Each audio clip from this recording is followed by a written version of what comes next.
Salut les organiseurs et bienvenue dans cette nouvelle vidéo du dimanche. J'espère que vous allez bien. On se retrouve aujourd'hui pour parler vibration et notamment haute vibration. Dans la loi de l'attraction, on parle souvent de vibration basse et vibration haute. Et aujourd'hui, j'avais envie de te montrer comment cultiver au maximum des vibrations hautes. Alors ne va pas croire que tu peux toujours être en vibration haute parce que je pense que ton cœur ne survivrait pas. Mais surtout, en tant qu'être humain, en tant qu'être d'émotion, en tant que yin et yang, en tant qu'être complexe, il y a toujours un équilibre à avoir. On ne peut pas apprécier le beau si on n'a pas connu le moins beau. Ce que j'ai envie de te partager dans cette vidéo, c'est surtout te permettre de ne pas rester trop longtemps en vibration basse. Mais bien sûr que tu vas avoir besoin certaines fois de sortir certaines émotions, tu vas avoir besoin de crier, de te mettre en colère, de pleurer. Le principal étant, l'objectif étant que ça ne dure pas trop longtemps et que tu arrives à régulariser au maximum ces émotions. Il m'arrive aujourd'hui très rarement de me mettre en colère. Je pleure encore, mais c'est souvent, beaucoup plus souvent, des émotions positives que négatives. Mais voilà, les émotions, elles font partie de nous, c'est normal. Qu'elles soient positives ou négatives, elles ont quelque chose à nous apporter. Mais néanmoins, pour se sentir bien le mieux possible et le plus souvent possible, le plus longtemps possible, c'est toujours plus intéressant d'augmenter les moments de vibration haute que d'augmenter les moments de vibration basse. Donc c'est pour ça que j'ai envie de te partager aujourd'hui une petite vidéo pour t'aider à cultiver au mieux les vibrations hautes. Bien sûr, l'incontournable pour maintenir des vibrations hautes, c'est la méditation. Pourquoi la méditation? Parce que la méditation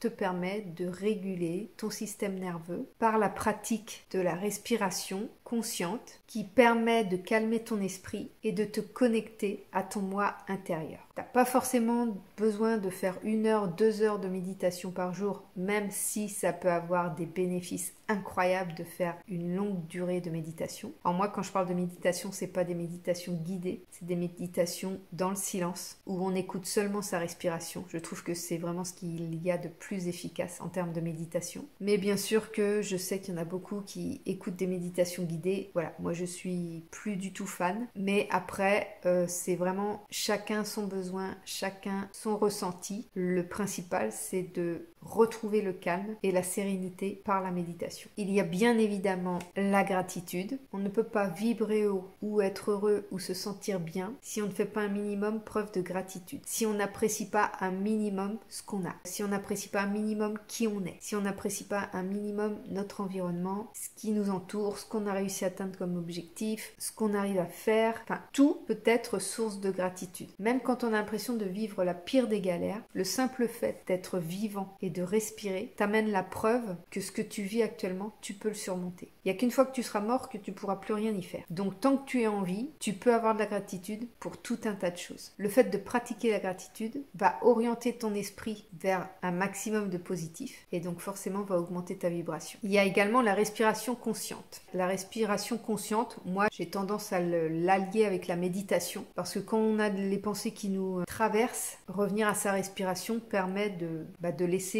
passer les pensées en fait. Donc je trouve que dans la méditation, il y a aussi de la respiration consciente. À plusieurs moments de la journée, pratiquer la respiration consciente, donc sans forcément être assis en lotus sur un coussin ou quoi que ce soit. Donc c'est vraiment la respiration consciente, ça consiste à prendre de grandes inspirations et de grandes expirations pour calmer ton système nerveux et augmenter ton énergie. On se rend souvent compte que dès qu'on stresse, dès qu'on panique, dès qu'on est angoissé, notre respiration elle se coupe. Donc la respiration consciente, ça va permettre de retrouver une respiration dite normale et apaisée par rapport à un coup de stress ou à un moment de colère ou quoi que ce soit. Il y a également la nature. La nature, elle est vraiment très puissante en termes de vibration haute. Quand tu vas en nature, peu importe où tu vas, si c'est pas bondé de gens, tu vas vraiment être dans un environnement très calme, très apaisé, même s'il y a le son des oiseaux, même s'il y a du vent. C'est comme une atmosphère en suspens un peu. Tout ce que tu peux avoir comme tension par rapport aux deadlines, par rapport à la vie active qu'on peut connaître, eh bien la nature, elle te permet de revenir à des moments beaucoup plus calmes, plus apaisés dans ton quotidien. Donc aller en nature un maximum de fois. Si tu peux y aller tous les jours, c'est formidable. Mais essaye d'y aller en tous les cas le plus souvent possible pour te permettre de retrouver un état naturel qui n'est pas censé être stressant ou speed en fait. Il y a aussi l'alimentation qui est hyper importante selon ce que tu manges. Tu peux vibrer haut ou pas. Moi, je le rencontre énormément depuis que je suis en phase de préménopause. La nourriture est extrêmement importante pour mon énergie. Je dois faire attention à ce que je mange pour justement éviter tous les symptômes de la préménopause, pour avoir plus d'énergie, pour éviter les carences et pour éviter la fatigue, etc., les bouffées de chaleur, etc. Donc l'alimentation, elle est vraiment hyper importante en termes de vibration, donc privilégier tout ce qui est nourriture fraîche, naturelle, éviter tout ce qui est aliments transformés, etc., qui, eux, ont plutôt tendance à avoir des vibrations basses. Un autre point, c'est de faire de l'exercice physique. Donc ça peut être de la marche, ça peut être de la course, selon ce que toi, tu aimes faire, tu es capable de faire, tu as envie de faire, parce qu'il ne faut pas y aller à reculons, il ne faut pas choisir une activité où tu vas te sentir obligé, où tu vas te sentir frustré, où tu vas te sentir contraint, parce que ça va faire tout l'effet inverse, en fait. Ça va provoquer la non-envie et ça va cultiver finalement les vibrations basses. Donc fais surtout une activité physique qui te plaise, et cette activité physique, elle va permettre de revitaliser ton corps, libérer des endorphines et va te permettre de retrouver une énergie globale. Il y a la musique aussi, c'est quelque chose que je n'écoute plus. Mes enfants écoutent beaucoup de musique et du coup, avec leur musique, j'ai suffisamment de musique dans les oreilles. Mais la musique, elle est très bénéfique selon le genre de musique qu'on choisit. Moi, dans mes enfants, je vois directement, surtout mon fils aîné, je vois directement quand il est en vibration haute ou en vibration basse, selon les musiques qu'il écoute. C'est incroyable ce que ça dégage en termes de vibration, les musiques. Et c'est hyper important, bien sûr, si tu veux vibrer haut, de choisir des musiques qui vont être à vibration haute. Sinon, ça va te maintenir en vibration basse. Donc fais bien attention dans ton choix de musique, mais vraiment la musique a un impact énorme aussi sur l'énergie. Ça va sans dire, mais bien sûr qu'il faut s'entourer au maximum de relations positives, évite de côtoyer des gens négatifs, évite de côtoyer des gens qui voient le mal partout, qui grognent tout le temps, qui sont insupportables. Forcément, si tu côtoies ce genre de personnes qui te drainent en fait, eh bien ça va pas aider à cultiver les vibrations hautes. Donc entoure-toi de personnes positives qui vont plutôt te maintenir en vibration haute. Quelque chose que je sais faire, c'est inné chez moi, c'est plus fort que moi, c'est le sourire et le rire. Je ris tous les jours. Il n'y a pas une journée où je ne ris pas, mes enfants sont des clowns,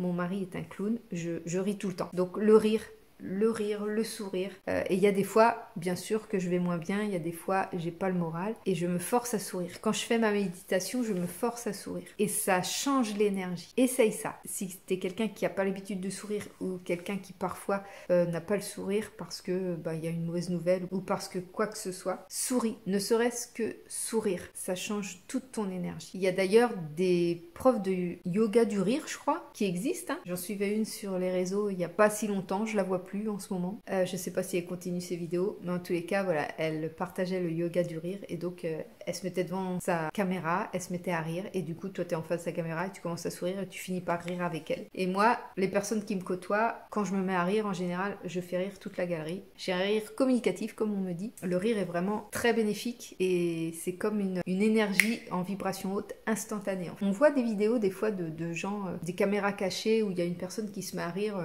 Je me souviens d'une vidéo récente où il y a un monsieur qui se ramène à un arrêt de bus où il y a du monde ils font tous la gueule, ils regardent leur portable, ils regardent dans le vide et ils sourient pas. Et ce monsieur-là se met à rire, donc il est complice avec la caméra cachée. Il se met à rire, mais vraiment un rire communicatif et donc tout le monde se met à rire. C'est vraiment hyper puissant le rire. Il y a aussi l'auto-soin. Moi, c'est ce que je pratique en ce moment. L'auto-soin, c'est de faire des choses que tu aimes, des choses qui te font du bien, qui te font plaisir. Et cette période d'automne dans laquelle on rentre, eh bien, c'est le moment parfait pour s'asseoir au coin du feu si tu as la chance d'avoir une cheminée ou un poêle à bois.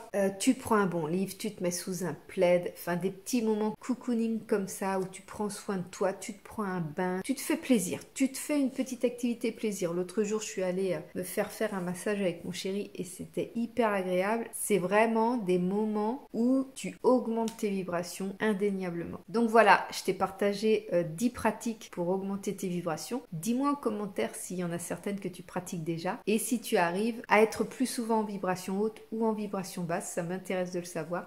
J'espère que cette vidéo t'a plu, j'espère que ça va pouvoir t'inspirer à cultiver tes vibrations hautes. Je vais te récapituler tout ce que je viens de dire dans un article qui paraîtra sur mon site internet www.lilyorganizer.com avec un petit guide qui va te permettre de trouver des petits exercices adaptés à toi pour pratiquer un maximum la culture de la vibration haute. Je te fais des gros bisous et je te dis à très bientôt dans une prochaine vidéo.